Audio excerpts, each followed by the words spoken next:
Hi, I'm Sonia Choquette. Welcome to my YouTube channel. Today I'm going to talk about how to actually not just survive the holidays, but enjoy yourself, because as you know, they're coming up, and in America especially, we're going to hear very soon, we're going to be entering into Thanksgiving. So I'm going to give you some tips and tools to make that a really positive experience. But before I do that, if you're new to my channel, welcome. I'm happy you're here. And if you haven't done so already, please subscribe to my channel, because every single week I give really practical tips and tools that help increase your intuition, help you succeed in manifesting and creating life in a way that really feels good, helps you feel physically better, just all the way around enjoy your life. So with that, let's get on to how to actually not just survive, but enjoy the holidays. Now, the first thing I want to talk about is when you go into a holiday experience, and we all are, you're going to be perhaps traveling. So that can be, with all the conditions of the world right now, a bit stressful. Take care of yourself by making up your mind that you get to choose your experience and not let the world around you choose your experience. Stay grounded in your body by having this first line of defense and protection ready and uppermost in your mind, and that is slow down and breathe. And there's a particular type of breath that really helps you de-stress, and that is a breath where you breathe in through the nose, then you exhale like you're blowing out candles 2 times, just like that. The third breath in, and then a sigh.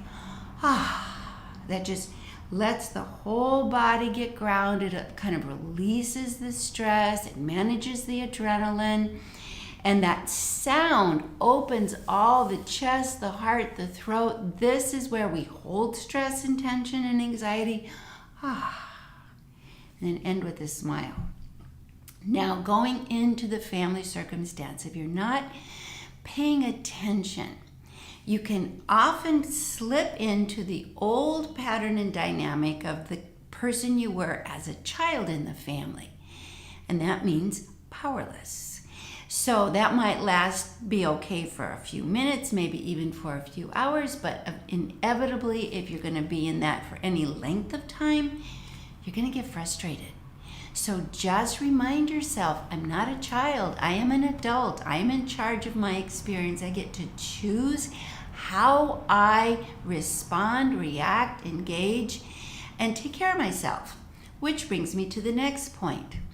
Empaths and intuitives and codependents, we tend to manage our own experience and our own anxiety by caretaking and being hypervigilant to the people around us.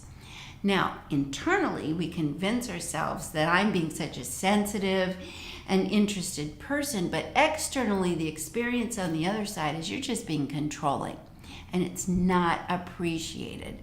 So my teacher once told me the best way to be with other people is to mind your own business, and your own business is your experience, not theirs. So instead of trying to keep everyone else happy, which is a doomed effort, be aware of what keeps you happy and give yourself full permission to take care of yourself.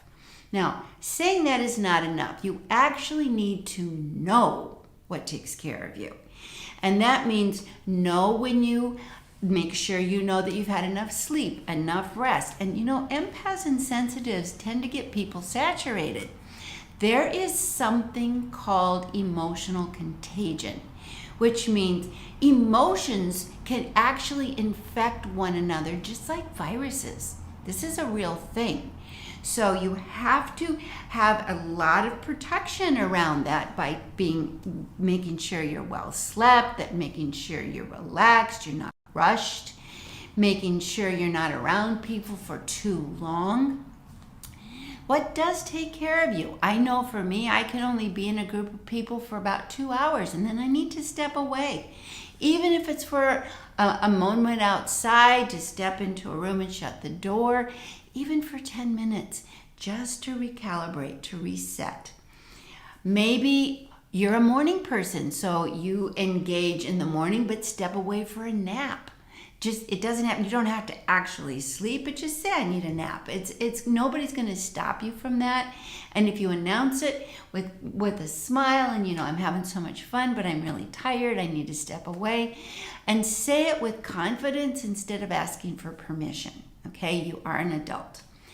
The other thing I think is important is we lose touch with our bodies. Make sure you eat protein, not too much sugar. It's a big, big, big warning for holiday gatherings because sugar is going to give you a huge crash and it'll sneak up on you. You might be having the time of your life and then crash, you feel like crap. So watch what you eat, lean toward lots of water, lots of protein and greens. Don't overdo the sugar, and make sure that every little bit of while you get up, you go outside, you stretch, you step away. The next thing I want to talk about is in a group of people, family, relatives, whatever, there's a high probability that you're going to get into conversations where people don't agree. And I want to warn you, this is actually, you don't need the warning. This is happening in a really crazy levels right now. But you need to know something. People believe what they think and what they feel and their attitudes and perceptions. They actually confuse it with who they are. So you're not going to get someone to change their mind or change a belief at all because it feels to so many people like you're asking me to cut off my arm or my leg or my head. So that's why they really double down on those beliefs, even though, in your opinion, some of them might be crazy town. Don't bother. It's not going to, in any way, you're not going to affect a change. So don't engage. It's futile. It's not the time to have these conversations. When the conversations drift that way, which they may inevitably find themselves, get up and leave.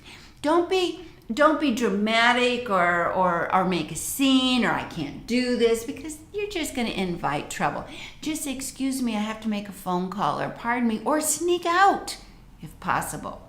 Don't engage. It's not going to make a lick of difference and you'll just feel like you're getting beat up in the mosh pit. So, note to self, no controversial conversations. Which brings me to the next point. Good, smart, intuitive, empathic people show interest in others' personal lives. So go armed with a bunch of really positive, interested questions about things that are not provocative. How are your kids? How do you like your new house? How's the garden? Any new recipes? You're such a good cook. Have you read any good books lately? My God, the last one you gave me was such a game changer. I loved it. Have yourself a list prepared that really speaks to the person in front of you and witnesses who they are as an individual. And that will keep the conversation and the energetic experience and the emotional kind of exchange super positive. People love to be seen and witnessed and in a positive way. So you be that earth angel, you be that good fairy, and you go in knowing A, take care of yourself, B, don't get engaged in any conversations that are controversial or provocative, C, leave often, drink water, go outside, sigh and breathe, and know that the point of being together is that you love one another and that is never based on that we agree with one another. We just love one another. So with that said, you'll have a terrific holiday. Sending you lots of love from Paris. And I hope, again, subscribe to this channel and have a wonderful holiday. It's possible and you'll enjoy yourself. All my love.